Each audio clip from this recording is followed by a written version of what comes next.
You are with the big story here. I'm Seher Zama. In the top focus, this tragic case of a young 10-year-old schoolgirl that is coming from Kerala. She died after she was bitten by a snake inside her classroom of a government school. Her repeated pleas asking her teacher to take her to the hospital were ignored. She was then taken only an hour later after her parents came to the school, and she was taken to two different hospitals where doctors were unable to treat her. By the time she was taken to the third hospital, she succumbed. The concerned teacher here has now been suspended, and the Kerala Health Minister has also ordered an inquiry against the school authorities as well as the hospitals who were unable to detect and treat her. The case has been registered with further investigations underway. Extreme apathy and sheer negligence from the side of school authorities and hospital authorities in Wayanad in Sulthan Bathery has led to the death of a 10-year-old girl called Shehla Sherin. This unfortunate incident took place on Wednesday, wherein a 10-year-old girl who was bitten by a snake was delayed to be taken to a hospital just by the negligent attitude of the school authorities, her own teachers, even from the hospitals, that she had to undergo such a situation. The hospital, who did not have the anti-venom and was not able to detect that she was bitten by a snake, she has been sent to two other hospitals, even where it was not able to detect that she was bitten by a snake. This is a classic case of sheer negligence and apathy by the school authorities and hospital authorities, which has led to the death of a 5th standard student called Shehla Sherin in Sulthan Bathery in Wayanad. The Child Rights Commission, who has taken cognizance of this case, and also the Director of District Education in Wayanad and the police has already started investigation in this case. The teacher who had delayed treatment to this particular girl has also been suspended in this particular case. We need to see as what action is going to be taken against those school authorities who have delayed treatment to this 10-year-old girl. In Trivandrum with video journalist Raiju Rafael, this is Vivek for Mirror Now. This is very clearly a case of negligence, both by the school authorities and the respective hospitals as well. Remember, she was taken to two, left untreated. By the time she was taken to the third hospital, she succumbed to the snake bite. Collectively claiming an innocent life here. The father of the child here, who has given us more details, because this is with respect to a failure of the system, Director of District's Education's response to it.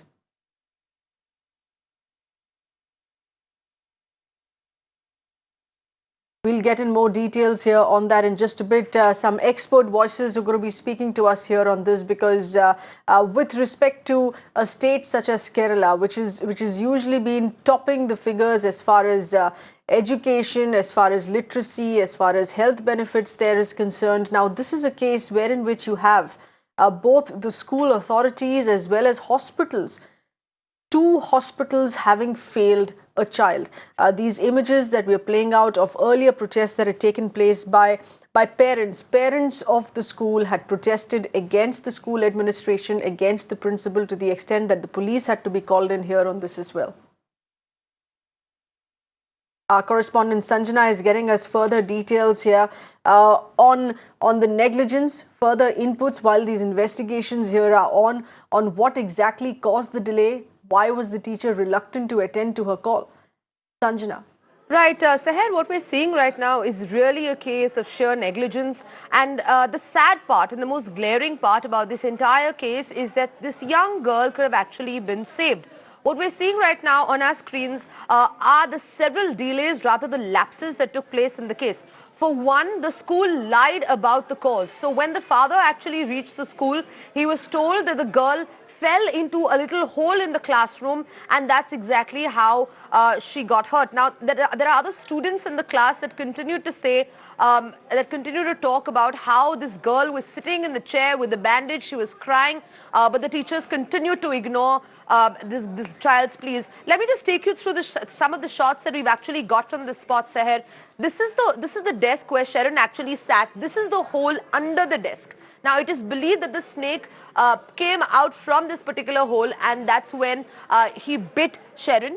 That's when the snake bit Sherin. After that, the second delay that we actually saw in the case, Seher, was the fact that once the child was taken to the hospital, the Taluka hospital failed to diagnose the bite.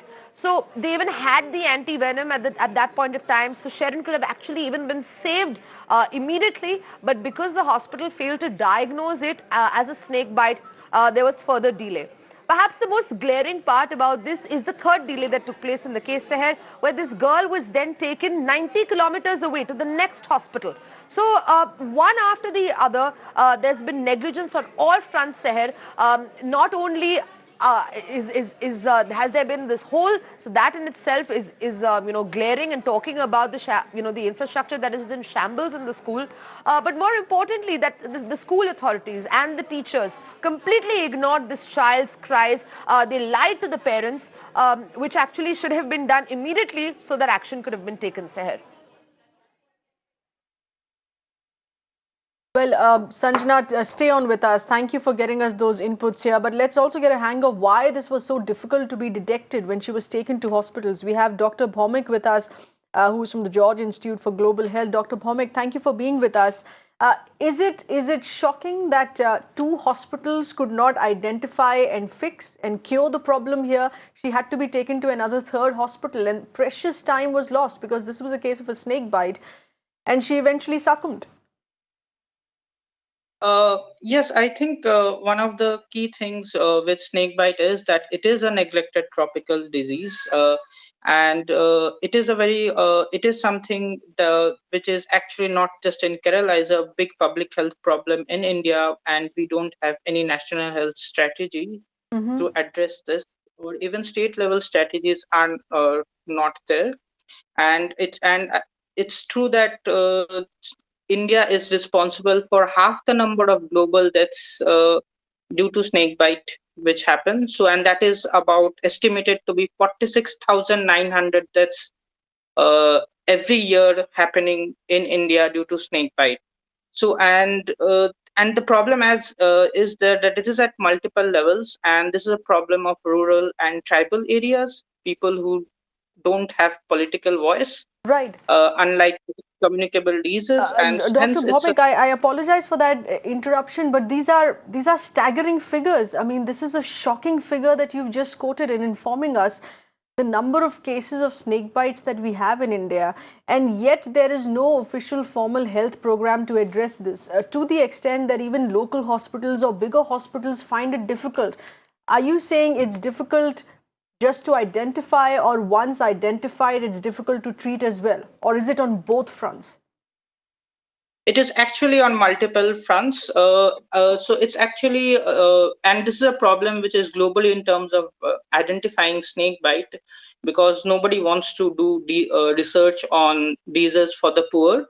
The key thing is like snake venom is an foreign protein, and developing a diagnostic kit for it is should be really very easy. But the tools which we have now in India are still hundreds of years old, and there is no diagnostic kit available for it. So it becomes very difficult for clinicians to detect it, because many snake bites are also non-poisonous. So it's very difficult for people to clinicians at hospitals to detect it. Even if they are detected, sometimes antivenoms are not available, and this is a problem in many states in the country. And sometimes even when the antivenoms are available, Compulsory. doctors are. Is it compulsory for hospitals to have anti-venom kits as part of a brief of having basic antibiotics, basic medicines across the shelf? Because I'm asking here that there are two hospitals now that are going to be investigated on charges of negligence. So can this be then called negligence? Uh, it is the snake antivenom is definitely in the national essential medicine list. Okay, I'm not aware of the legalities of that, Okay. but I can tell you that we are doing some analysis from existing data sets, which is a bit old, and which we believe are the last available, and the percentages of it's very preliminary, so I will not quote the data, but it's actually not available in a lot of hospitals across the country. So it is something which needs a systems Okay. approach. So it's not just individual hospitals or individual doctors or individual uh, people who are responsible for deaths. There are 46,900 deaths, which is half of the Right. global deaths in the world, and we really need to take it That's right. at a system approach and take on issues which affect our people, people who live in rural areas, people who live in tribal areas, and work Yes. towards a system solution rather than do blame gaming of it's a problem for this person or that Right. person. Well, Dr. Bhaumik, stay on with us, please. Well pointed out with those staggering figures that you've just given us. Let's, in fact, take a listen in to what the grieving father had to say here. പിന്നെ കസേരയിരുത്തി കാലിൻ്റെ മുകളിലൊരു കെട്ട് കെട്ടിയിട്ടുണ്ട്. കാലിൻ്റെ താഴെ 2 byte mark പോലത്തെ ചെറിയ മാർക്കുണ്ട്. ഈ മാർക്ക് പിന്നെ എനിക്ക് കണ്ടപ്പോൾ അവിടെ നീരിച്ച ലേശം ഒരു കളർ കണ്ടു. ഇത് കണ്ടപ്പോൾ എനിക്ക് കടി ഏറ്റവും നല്ല സംശയം വന്നു. അപ്പോൾ ഹെഡ് മാസ്റ്റർ എന്നെ കൊണ്ടുപോയിട്ട് കാണിച്ചു തന്നു. ഈ പിന്നെ എ ക്ലാസ്സിൻ്റെ ഉള്ളിലുള്ളൊരു പിന്നെ ഫ്ലോറിലുള്ളൊരു ഹോള്, അതിലേക്കാണ് കാല് പോയത്, വലിച്ചെടുത്തു. ഇപ്പോൾ ജനവികാരം മാനിച്ച് ആരോപിതനായിട്ടുള്ള ഈ ഷജിൽ എന്ന അധ്യാപകനെ അന്വേഷണ വിധേയമായിട്ട് സസ്പെൻഡ് ചെയ്തു.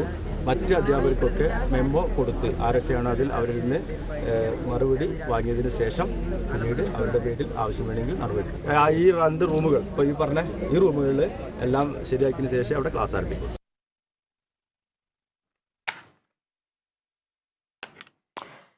Dr. Bhaumik, in what you've stated here so far, one would be curious to know on why and how this has been such a neglected area, given that several states across India do have a tropical climate. There have been snake bites that have been reported so often.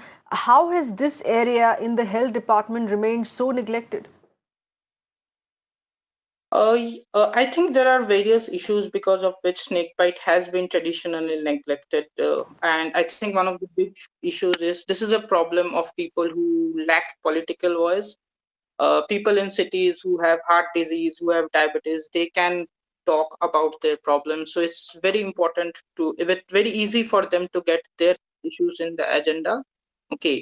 But people in rural and tribal areas have so many pressing agendas that probably they get more priority over that. So I think in terms of a policy priorities, this has been neglected for quite some time. But the World Health Organization has actually recognized this issue, and in 2018, the World Health Assembly has actually uh, passed a resolution that that the snakebite burden globally will be addressed. And in fact, in this year, in June 2019, the World Health Assembly has also developed a map roadmap to decrease the burden of snakebite globally by 2030, and that is something which has picked We're up getting in policy more voices here. Please stay with us, Doctor. We also have Mr. Ravi Duggal, public health expert, with us over the phone line. Mr. Duggal, thank you for being with us. The condition that our country faces here, where instances of snake bite are not taken as seriously, it is usually left to traditional or something which is usually suffered from in the rural or tribal areas. And in this instance, a young girl's life has been lost because of that negligence, because of that ill information on something such as a snake bite. Yeah, actually, I'm surprised that it has happened in a state like Kerala, which, for education and health is considered one of the best performers in the country. And it's actually all this is reflective of the larger malaise of neglect of public services and public systems in a bid to promote privatization. So it's part of this larger kind of issue. So why should a student, when she says that she has been bitten by a snake, is not attended to immediately and an anti-snake venom administered? So it's sheer kind of apathy and unconcern on the part of Right. the teacher who was there, or poor maintenance. You're having holes, That's right, cracks in the floor. It's poor maintenance. So the school administration, education department is clearly culpable on this. And so is the health department. Yes, this is a failing on both fronts, both by the education department here as well as the health department. Mr. Duggal, we'll have to leave it at that. Appreciate the doctor to be speaking with us here on this as well. We're moving on to other news.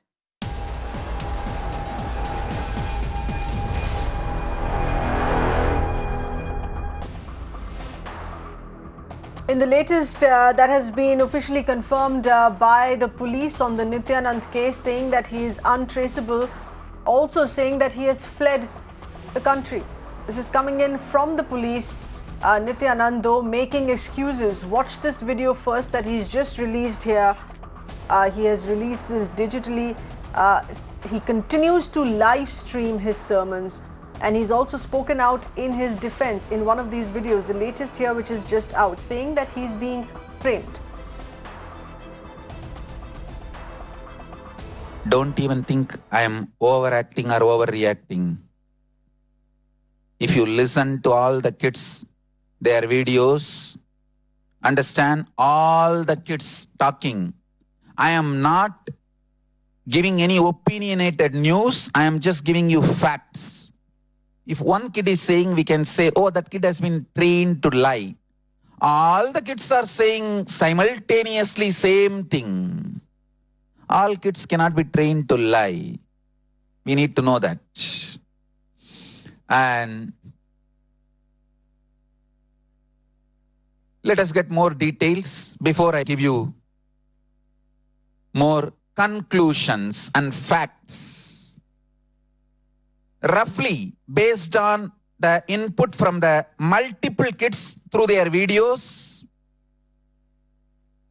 I can say very clearly,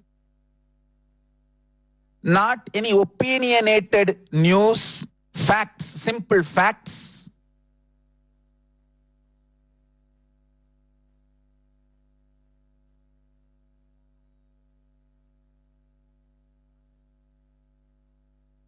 It was attack, abuse. We will take it to judiciary, the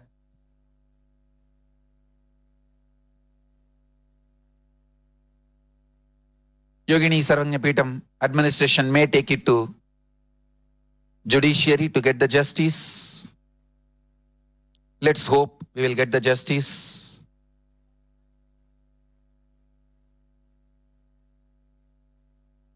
And also the clear conspiracy plan is getting revealed. Understand?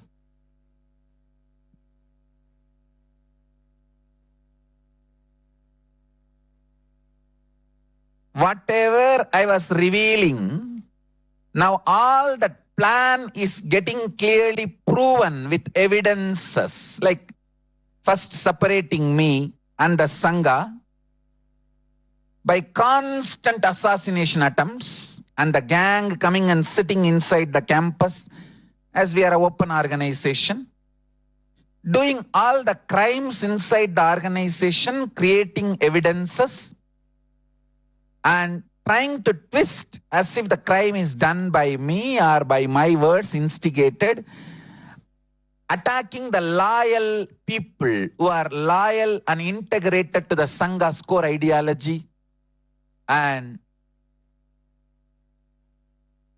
making Sangha lose confidence on me, demoralizing them, and their parents and devotees and relatives and friends, pushing the parents and devotees and relatives to pull out all the Adinavasis, and doing witch hunting investigation, spread widespread lawfare, widespread media abuse, spreading left and right, outright lies,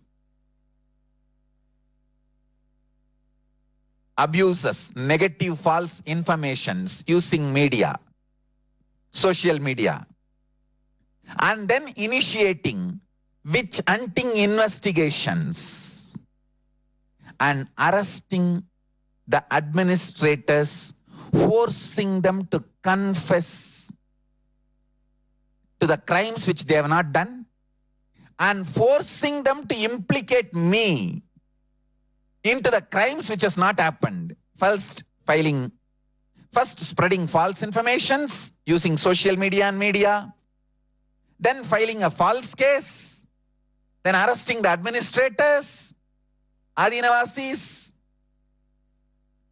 and torturing them to confess to the crimes they have not committed, torturing them to implicate me, trying to find false evidence and saying, oh, it is instruction of Swamiji that this crime has been done. First of all, crime has not happened. Second, Swamiji never gave instruction. But trying to build all these false things, and now it is out in the open very clearly. Let's get in further inputs. We have with us my news editor Avni getting us those details here. Avni, what is the police saying here on this latest update? One, that they've confirmed that he's fled the country. So he's obviously live streaming this from somewhere else. Has that been identified? Would that be easy for the police or the cyber cell to identify? Well, Seher, what the police have in fact said is that at this point in time, all teams are working to figure out where he is. They have admitted that he's using a proxy, which is why it's becoming difficult to actually narrow in and zero in on his location. But the cyber cell team is involved, and they are trying to find that out. But at this point in time, Seher, I also just want to show you where this video really came from. This is the website called Nithyananda.tv, where Nithyananda is uploading all of his sermons. And just to show you here, if I can just scroll down, this is the list of sermons that are going to take place, and there are about 15 sermons between today and tomorrow which are listed on this website. So obviously he has no qualms, no problems at all about uploading all of these videos on one hand, and on the other hand the police here are finding it difficult to trace him and to zero in on his location. And he, of course, remember, he has a following of more than 1 million people across the entire world. So but through this he's reaching out and putting forth his defense and saying that this entire thing is a big conspiracy, while the police are still hunting for him. That's right. These are sermons, as you pointed out, Avni, to be uploaded in the coming 24 hours here as well. So he still has a production and a digital team with him to be doing that. One would think that this is being in a rather comfortable space, not someone who's just fled or is absconding. Avni, thanks for those details. And with that, it is a wrap on the show as well.